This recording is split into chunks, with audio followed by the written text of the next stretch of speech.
was called the Gray-Eyed, the terrifying lion whose deadly gaze takes your breath away. He became famous in Kruger National Park as the most skilled lion in hunting, expansion, and land acquisition. He is Mapoza, the lion with an eye-colored gray close to blue, which stirred much speculation. Most agreed it was a congenital defect called glaucoma that affected this powerful lion and gave him his distinctive appearance. Nonetheless, his condition did not prevent him from venturing out, challenging other strong rival lions, setting off to claim territories without fear, raiding herds, or being an extremely skilled hunter. Let us go back in time to around the year 2016, when the first real recorded sighting of Maposa occurred. He had formed an alliance with another lion, and they roamed the Claserie Nature Reserve. Their sighting was documented for the first time then, and it is believed they were about 4 or 5 years old at that time. Despite being merely fierce young cubs, they managed to take over the area and expel 3 older and more experienced lions, known as the Trilogy Coalition. After being forced out of their usual territory, 2 members of the coalition continued to appear regularly in the northern part of the Thornybush Nature Reserve. Maposa and his companion later took over the Monwana Pride. Shortly after, a deadly encounter with a massive and aggressive buffalo led to the death of one of the Trilogy males, who had wandered far from his previous territory. After eliminating the Trilogy male, the 2 Maposa lions asserted their dominance over the former coalition's territory by mating with the pride females who had remained. This period was ideal for the 2 lions to gain experience and strengthen their tactics in attack and hunting, as they settled happily and quietly in the eastern part of Claserie for the following 2 years. In 2018, the Ross males infiltrated the reserve and took over the area controlled by the Maposa Coalition. At the same time, Maposa and his companion had disappeared, and rumors circulated that Maposa had tried to flee and survive alone after being injured while trying to hunt a violent, massive buffalo. Shortly after, tour guides in the Thornybush Reserve began regularly spotting Maposa again. As usual, he was seen patrolling the central and eastern parts of the reserve, marking his territory and reaffirming his dominance over the new area. By the end of 2018, Maposa had succeeded in taking over the Avoca Pride, which usually resides on the eastern border between Thornybush and Timbavati. Shortly after, this powerful lion managed to father 6 new cubs within that pride. At this point, one of the Trilogy males was seen, old and weak, still roaming the northern part of Thornybush. Although he seemed dominant in that northern area, he was later spotted wandering beyond his territory. It is believed that during one of these exploratory trips, he encountered Maposa, and it is assumed that they fought an extremely aggressive battle for dominance and to assert presence. The Trilogy male was severely injured and eventually died due to complications and pain from those wounds. In late 2019, 2 new young male lions appeared in Thornybush, known as the Shikukutsu males. Strangely, after monitoring, they were seen with Maposa without any conflict among them. On the contrary, the 3 males formed a new coalition, bolder, more violent, and eager to expand, launching raids deep into the northern parts of the reserve. The young Shikukutsu males were considered extremely strong and impressively skilled hunters. Their great boldness confirmed their dominance in northern Thornybush, and they are now fearlessly exploring the far south. Although Maposa was with the 2 Shikukutsu males, he preferred to remain alone, specifically in the northern half of the reserve, where he ventured alone to assert his control over the borders. Eventually, he was found mating with 2 lionesses from the Monwana Pride, indicating that he would soon father cubs and continue to assert his dominance over the area, thereby re-establishing his expansion zones in the near future. Nevertheless, nothing is guaranteed in the harsh wilderness, where even the mightiest beasts must face numerous crises and adapt to death that lurks everywhere. The wild has proven, through many coalitions, how hard it is for lions to remain dominant forever.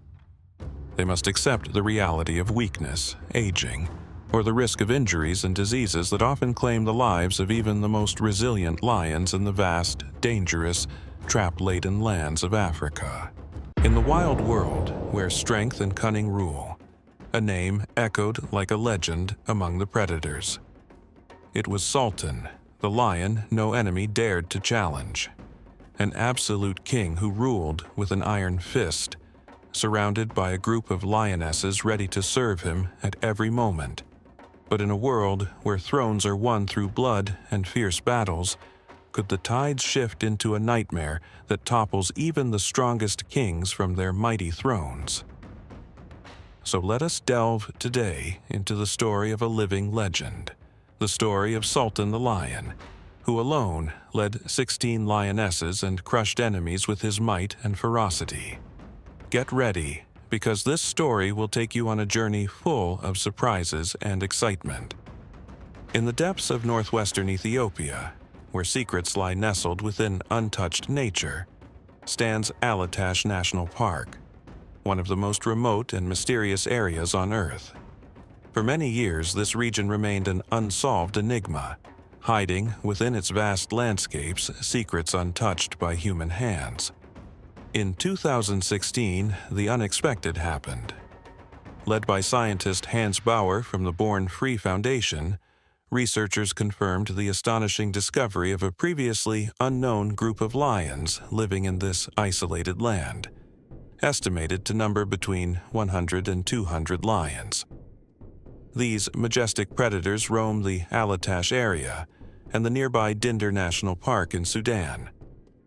Despite confirming their presence, observing these lions remains a major challenge to this day, especially due to limited funding, the vast size of the area, and the small number of rangers who often lack the necessary equipment. In addition, the park's geographical isolation makes continuous monitoring nearly impossible, leaving many mysterious events unfolding there. But in 2018, an unexpected report revealed something extraordinary. On a quiet morning, during a routine patrol, a local ranger noticed something unusual at a short distance: a majestic male lion, notable not only for his powerful presence, but also for the 16 impressive females following him with unwavering loyalty. Lions are rare in this area, so how could one male control such a large number of females? The scene was unusual by every standard. Fascinated by this rare pride, the ranger decided to investigate further. He noticed the lionesses were highly organized, moving in harmony and showing complete loyalty to their male leader. This unique behavior impressed the rangers, who gave the lion the name Sultan.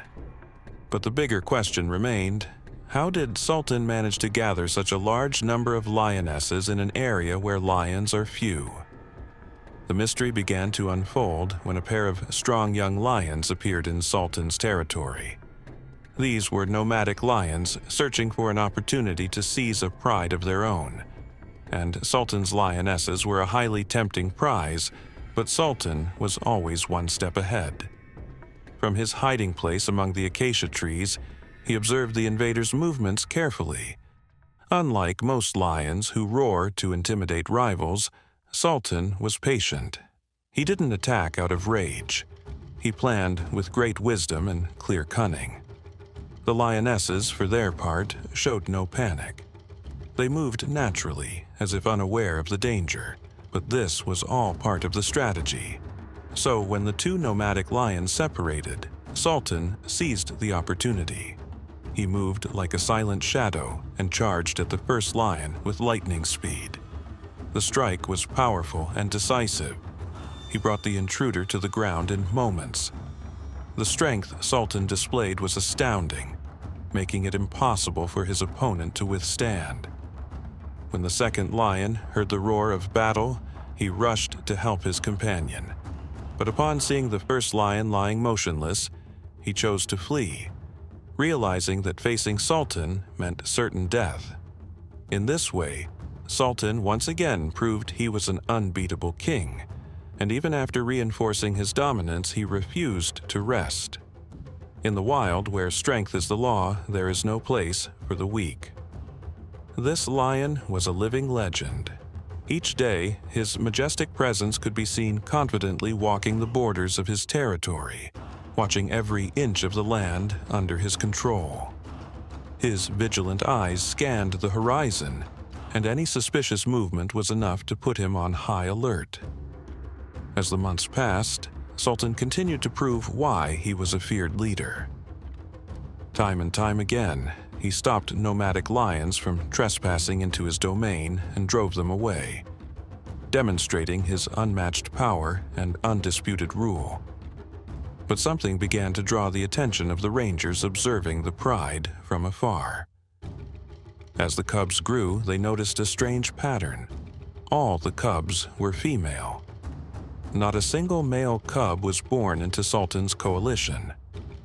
This discovery intrigued researchers because it diverged from the natural pattern. Statistically, the ratio of male to female lion cubs is about 30% males to 70% females. But here, the situation was entirely different. A new theory began to emerge. What if Sultan hadn't gathered all those lionesses over time?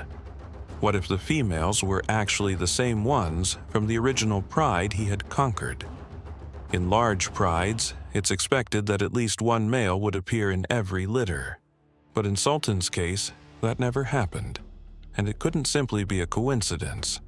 Over time, the pride grew to 22 lionesses, 16 adults and 6 cubs, with signs of maturity starting to appear. Some lionesses were pregnant again, and the next few months would be crucial to understanding whether this pattern would continue. But fate had another surprise in store. This time, the danger didn't come in the form of a rival lion, but as hyenas. During a night patrol, Sultan found himself surrounded by a large pack of ravenous, furious hyenas. He was alone, yet he fought fiercely for his life. He managed to bring down several hyenas, but the wounds he sustained were severe, most of them fatal. As days passed, his wounds became infected, and fever consumed his body. He could no longer move as he once did. The lion, who once walked proudly, had become limping, dragging his legs painfully across the dry land. The lionesses tried to approach him, but the presence of a weak leader no longer comforted them. Sultan, the lion who was once a symbol of power, had become a shadow of what he used to be, a timeless tale etched into the landscape. Eventually, Sultan died, and with his departure, the lionesses remained together for a while, awaiting the arrival of a new male to take his place. But no lion came. The region was not crowded with nomadic males, and without a new leader, the pride's separation was inevitable. When the new cubs were born, only 3 survived, and the surprise? All of them were female again. The theory was confirmed. Perhaps Sultan was a majestic lion, a strategist, and an unbeatable warrior. But his lineage was unusual. He left behind no male heirs to carry on his legacy.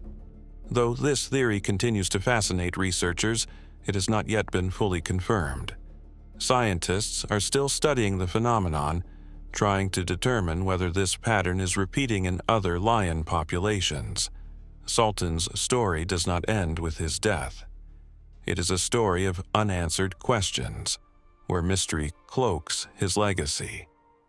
He was one of the most exceptional lions in that region, leaving behind an army of females who later spread across the savanna in search of new kings. Across the vast forests and savannas, in the rich lands of Africa, 2 African tribes competed for one of the most beautiful and fertile areas on Earth, the Ngorongoro crater, known for its habitats, green lands, and abundant water.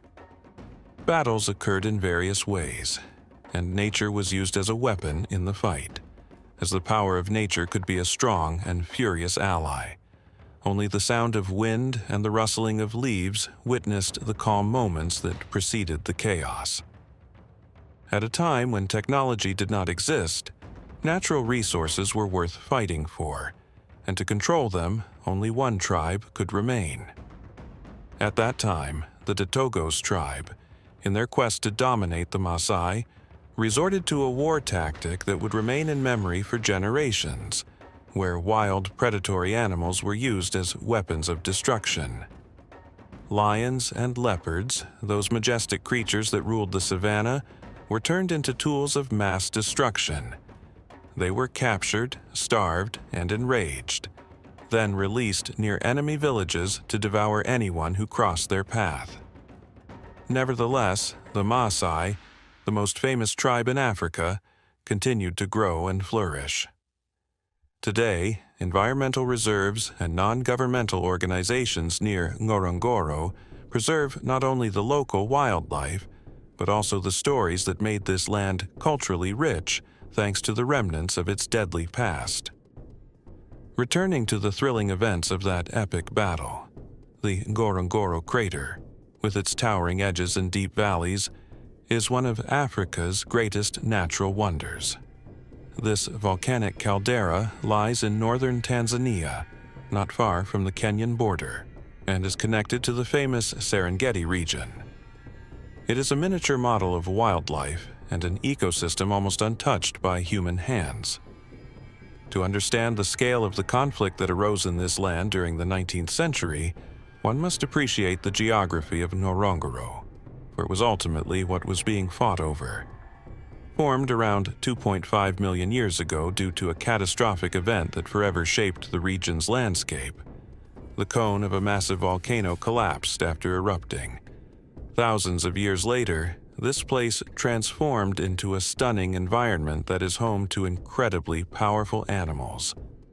Forests cover the edges of the crater, while its interior consists of a mosaic of habitats, including vast grasslands, swamps, and rivers.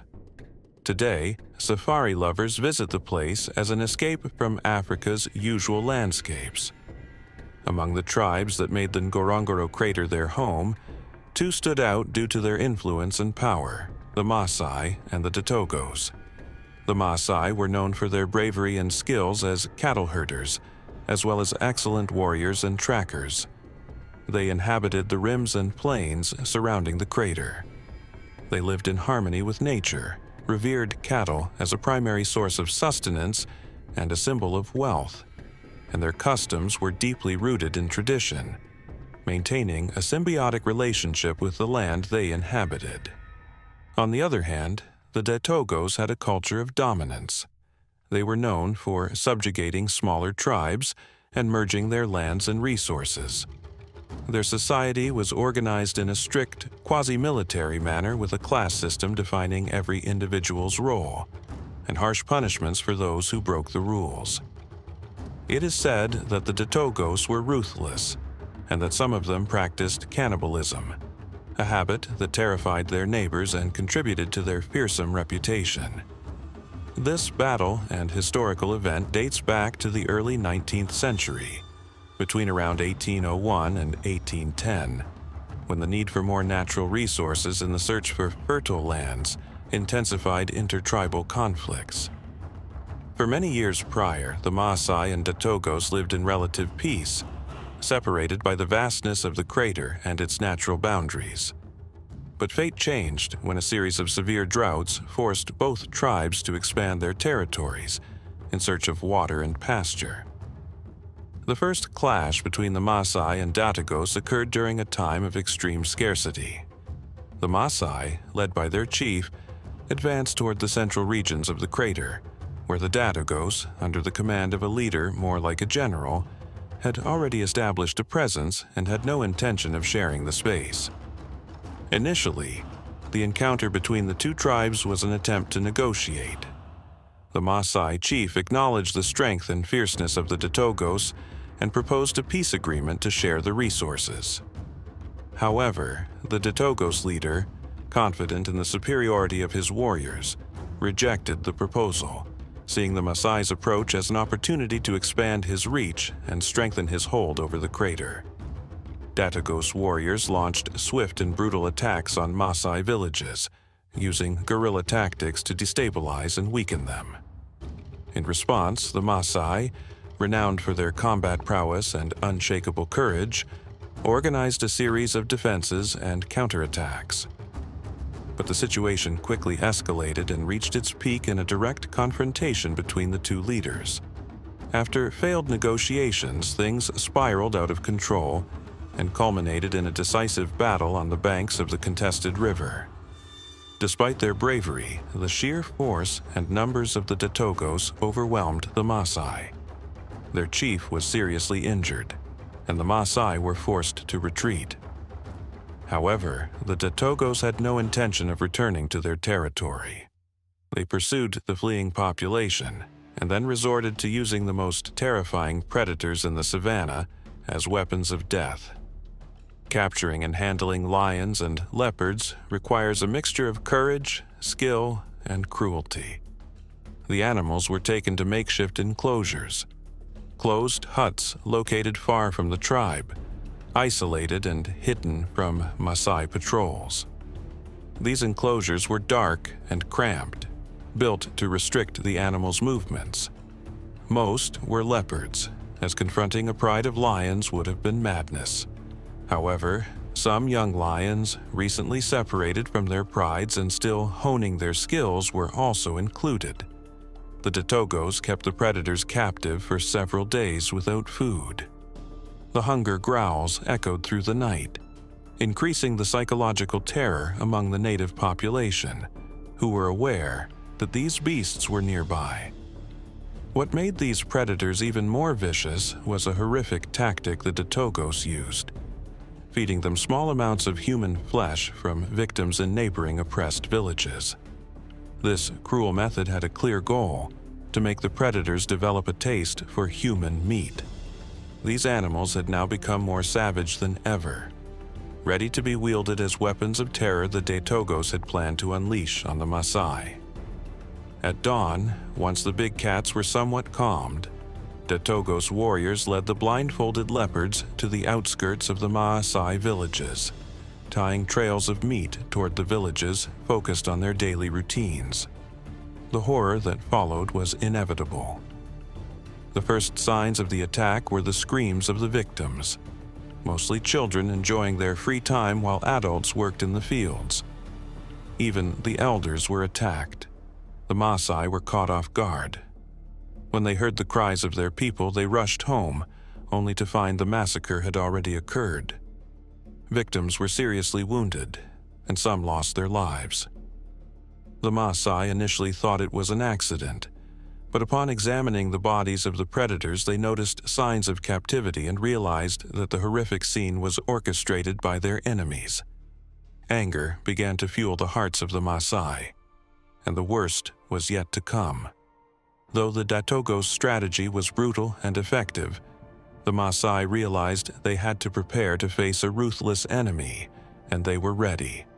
Their resilience could not be underestimated, so they began to devise a response to this unusual threat, fully aware of the need for effective defenses against lion and leopard attacks. The Maasai developed a strategy that used nature itself for protection, inspired by the idea of using animals to divert the predator's attention. They began capturing herbivores like zebras and antelopes that were abundant in the region. These harmless animals were kept trapped along village paths to serve as bait for the hungry predators, effectively putting an end to the Datogos' vile plan. After being used as weapons, the starving predators continued participating in the intertribal conflict, attacking both the Maasai and the Datogos. Despite their fear, the Datogos started to realize that their victory wouldn't come as easily as they had imagined. The battle for the Ngorongoro crater intensified, and the fate of both tribes hung in a fierce struggle that defied the laws of nature. The Maasai realized that to win, they could not rely solely on defense. They needed to take the fight into enemy territory and dismantle the Datogos' base, With help from allied tribes, the Maasai began planning a series of coordinated attacks on Datogo's villages, using intelligence and terrain knowledge to their advantage. Thanks to their natural ability to move quickly across rugged lands, the Maasai launched surprise midnight attacks on Datogo's positions. Fleeing into the savannah was extremely dangerous, especially since lions were most active at night. Any unplanned escape could mean death at the paws of the king of the jungle. The Datagos village, once thought to be safe, was caught off guard. The Maasai and their allied tribes proved ruthless in their pursuit of victory. The war reached its climax when the Maasai managed to capture the Datagos chief. Surrounded and threatened, he revealed his selfish nature and ordered his warriors to surrender. The Maasai ended their enemy's legacy, including their leader. As for the warriors who pledged to repent, they were given two choices: leave the Ngorongoro crater or completely abandon their Togolese customs and either build a new culture or ally with a smaller tribe. Some left and some stayed. They did whatever it took to ensure the Maasai victory would become a moment of great celebration, having overcome a massive threat and securing the survival of their people and culture. The battles left deep scars, and the price of victory was high. Many warriors fell, and villages were destroyed. The name Ngorongoro emerged from this turbulent period in honor of an elderly Maasai man who tended the cattle while the warriors fought for the village. Ngorongoro means cowbell in the Maasai language. Since cattle are considered a divine gift by the Maasai, the name honored the man who cared for their most sacred asset while the young men were at war. Although the true origin of the name Ngorongoro remains uncertain, some believe it refers to the Maasai warriors' battle cries as they charge the enemy. Today, only the Maasai tribe remains in the Ngorongoro area, but their culture and way of life have significantly evolved. The old nomadic lifestyle and ancient traditions have given way to a more stable life, influenced by modern economic and social forces. Many Maasai now live in permanent villages, their herding practices modernized, and they've joined conservation efforts to help protect the local wildlife. While the Ngorongoro crater remains one of the most magnificent and beautiful places in Africa, the Maasai continue to be its guardians, honoring the memories of their ancestors and ensuring the legacy of Ngorongoro lives on for future generations. Africa, where nature, predators, prey, and everything hidden from sight reside, where ambushes are frequent to pounce on any prey that quenches the hunger and thirst of the land. Among all that might terrify you during your safari journey, there once appeared a lion known to be the most beautiful among lions, with a massive body and a black mane that extended down to his belly. His magnificence made him seem like a lion escaping from mythical stories. He is Calamus, the wandering lion, beloved by lionesses and the Don Juan of Tanzania's vast wilderness. This lion, born around the year 2010 near the Ngorongoro crater, which is part of the Serengeti Reserve in Tanzania, has a largely unknown origin and ancestry. Interestingly, he had a majestic personality that embodied the strength of the animal kingdom. He was granted an unmatched massive body, with an impressive mane that gave him an extraordinarily beautiful presence. This led all rangers, wildlife lovers, and thrill seekers to follow the news of this wonderful lion throughout his life, with his unusual genes, strongly resembling the terrifying Barbary lion.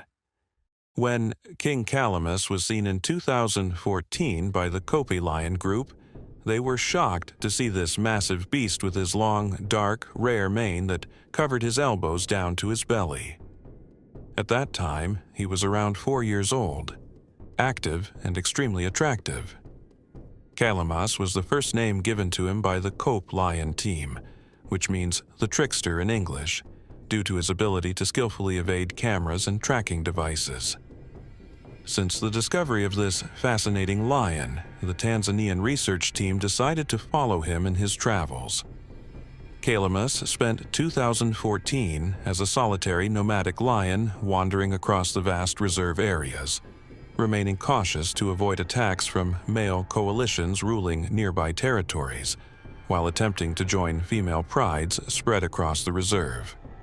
Indeed, Calamus rarely encountered problems with females, given his impressive physical build and his previously mentioned talent for stealth and avoiding harm from widespread and dangerous male coalitions. His strong body and vitality also aided him in hunting, as it wasn't difficult for him to take down large prey. Calamus also wanted to have his own territory. Due to the large coalitions living in the Ngorongoro crater, Calamus had to find a strong partner to form his own coalition, enabling him to defeat rival coalitions competing for food and territory. Nearby lived some powerful lions referred to as the lake lions, whose roars were sometimes heard across the reserve. However, Calamus, clever and tricky, ignored them. Once, he even had the audacity to stay in the crater with one female for 3 days before walking back up the steep crater slope and out to the open plains of the Ngorongoro Reserve. He managed to stay safe and away from trouble, despite being surrounded by Maasai Mara herders who used to kill lions that approached their livestock. Later, Calamus managed to form a coalition with another male known as Blaze. Some thought he was his brother due to their close resemblance in appearance and size, although Calamus was larger. The two roamed the crater and mated with females, especially those from the Nyumba and Dogo area. Calamus and Blaze were both powerful and remarkable examples, undoubtedly capable of fighting for land and pride. After a few months, they had an entire pride of females, but Calamus, being a habitual wanderer, wasn't content with one location for mating and spreading his genes. So, he continued his journey throughout the area, especially in the lands between Lake Eyasi, the Arusha region, and the Serengeti Reserve in general. Sadly, Blaze was later found dead and is believed to have been killed by herders or poachers in the area. Calamus was deeply saddened by his death and rarely appeared or roamed the area again, living a solitary life far from the regions where the Kope lion team was used to seeing him. He was last seen in 2019, and everyone believes he passed away due to the many months without a sighting, especially since the guides knew how difficult it was to locate Calamus, who was always on the move.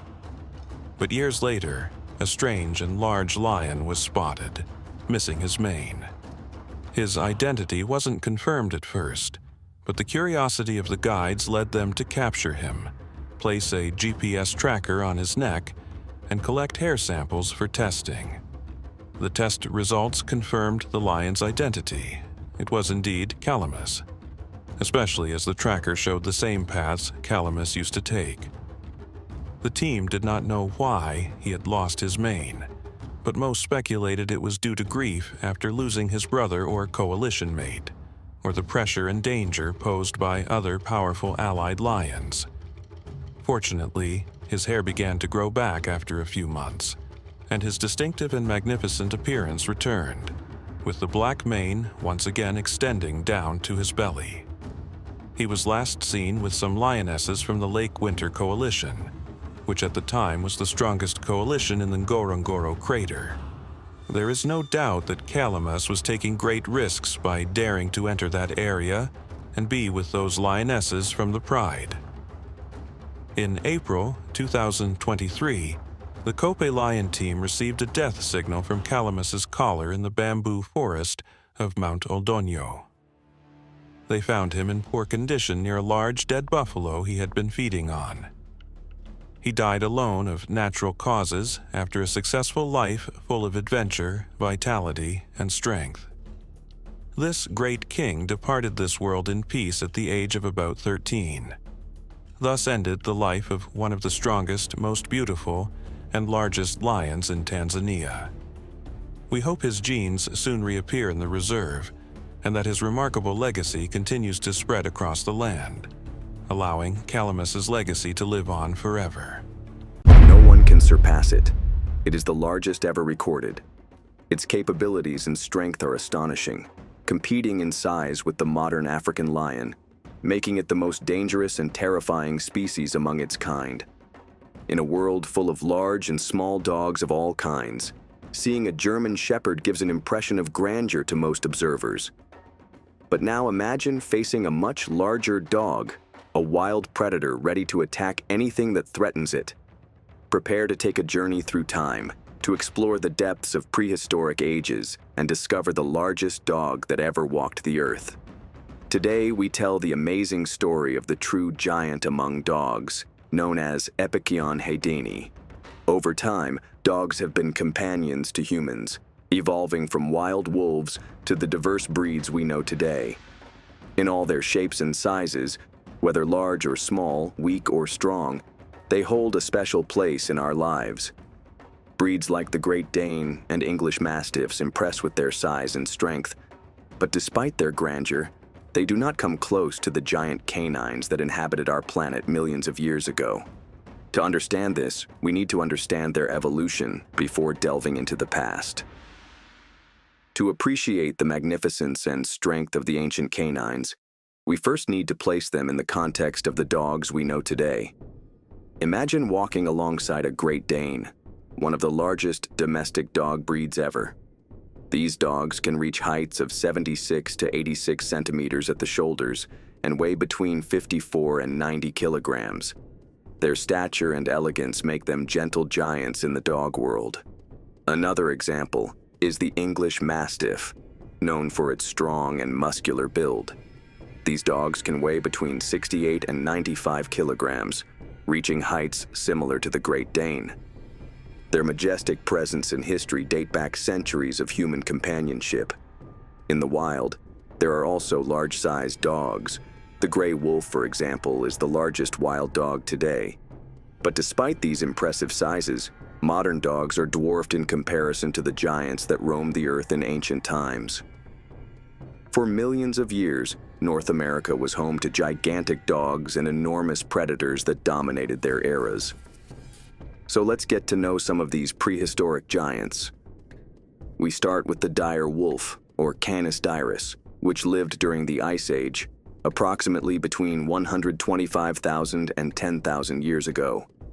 It was larger and more powerful than the gray wolf, with an average weight of 70 to 80 kilograms, although some individuals weighed up to 95 kilograms.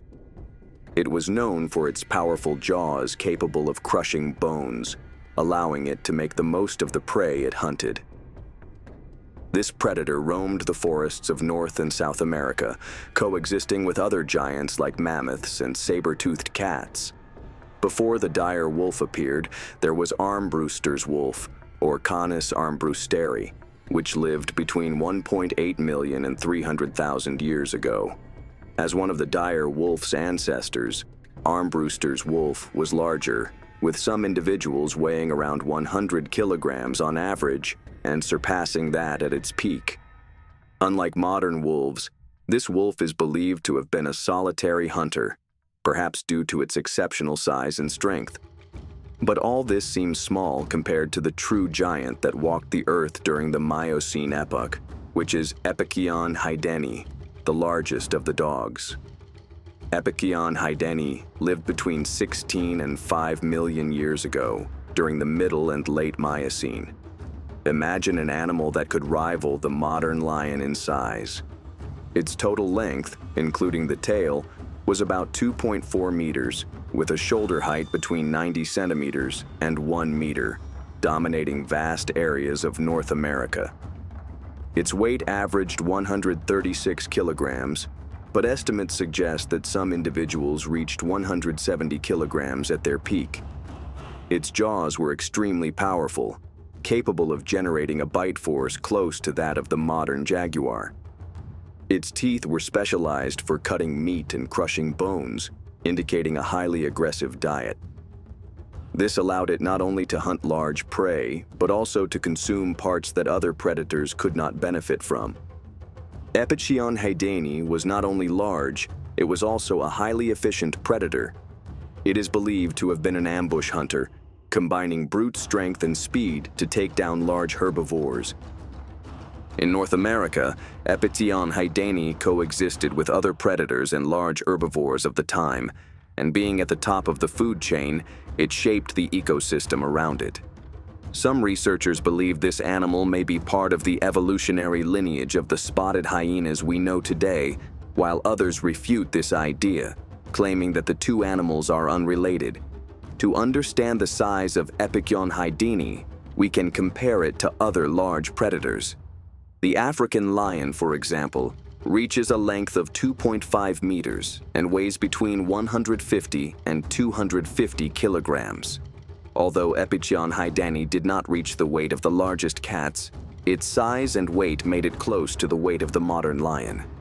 Unlike cats, which are usually ambush predators with climbing and jumping skills, Epicyon haydeni combined resilience and striking power, adapting to chasing and taking down large prey. Bite force is a crucial indicator of a predator's strength. Spotted hyenas today are known for their strong jaws, with a bite force of about 1,100 pounds per square inch. This is the pressure exerted when the mouth is closed. The jaguar has the highest bite force among cats, ranging between 1,350 and 2,000 pounds per square inch. Considering that the jaguar is much larger than the spotted hyena or Epicyon haydeni, which had a bite force ranging between 1,500 and 1,800 pounds per square inch, surpassing some tigers and certainly all hyenas. These animals had the ability to reach the bone marrow of their prey, rich in fats and essential nutrients found at the heart of the bone. This was a valuable food source during times of scarcity and enabled them to defend significantly in confrontations with other predators. During the Miocene epoch, North America was a diverse and dynamic ecosystem inhabited by various large animals. Large herbivores like primitive horses, giant deer, hornless rhinoceros, and mastodons roamed the plains and forests. This abundance of prey provided an ideal environment for large predators like Epicyon haydeni.